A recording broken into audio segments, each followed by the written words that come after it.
Dünya miqyosida yolg'on tashviqotga qarshi turish xizmati bilan shug'ullanayotgan Amerika Tashqi ishlar ministrligining Yer shari aloqa markazi 24 avgust Xitoyning Sharq Turkiston to'g'risida dunyo jamoat fikrini kontrol qilish tirishchanligi temasida doklad e'lon qilgan.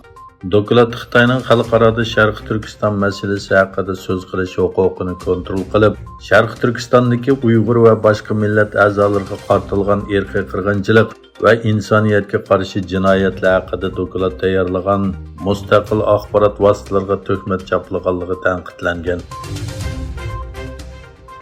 Amerika parlament a'zolari ziyoratidan keyin Xitoyning kuchli inkosiga duch kelgan Tayvanda mudofaa ishlari uchun texmo ko'p pul xarjlash chaqiriqlari kuchaydi. Tayvan hukumati yangi harbiy xomchotni o'tirg'a qo'ydi.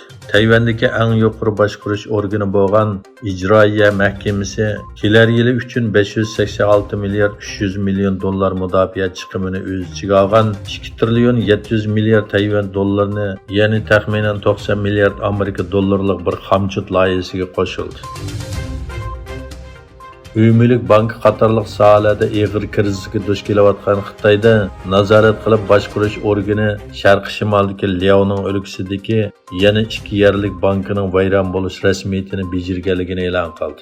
Xitoy banka va sug'urta nazorat qilib boshqarish komiteti Liaoyang Yezi Soda bankisi va Liaoning Taiji bankisi topshirgan vayron bo'lish arxivini prinsip jihatdan qabul qiladiganligini e'lon qildi.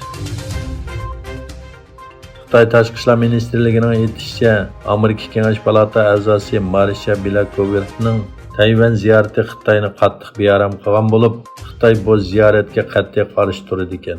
Taratqularning xabariga qaraganda, Amerika Tennessee shtatining Cumhuriyetçiler partiyasining Kengash palata a'zosi Marsha Bilakoverun 25-27 avgust kunlari Tayvanni ziyorat qilgan. Yevropa ittifoqi Kosovo bilan Serbiya o'rtasida Kosovo serblarini o'z ichiga olgan barliq fuqarolarning erkin yetkilishi to'g'risida kelishim hosil qiladiganligini e'lon qildi. Yevropa ittifoqining tashqi munosabat va bexatarlik siyosiy yuqori darajali vakili Josep Borrell yaqinqi bir necha oyda Kosovo bilan Serbiya o'rtasida jiddiylik paydo qilgan bu masala to'g'risidagi kelishimni ijtimoiy aloqa to'rida e'lon qildi.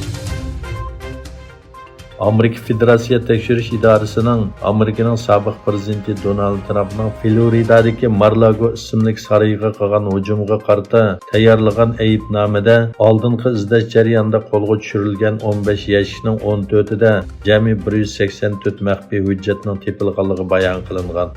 Undan boshqa Federatsiya tekshirish idorasi bu bayonotida Trumpning uyida qo'lga tushirgan hujjatlarning insoniy axborot boyligiga bexatarlik ilib keladiganligini o'tirg'a qo'ydi.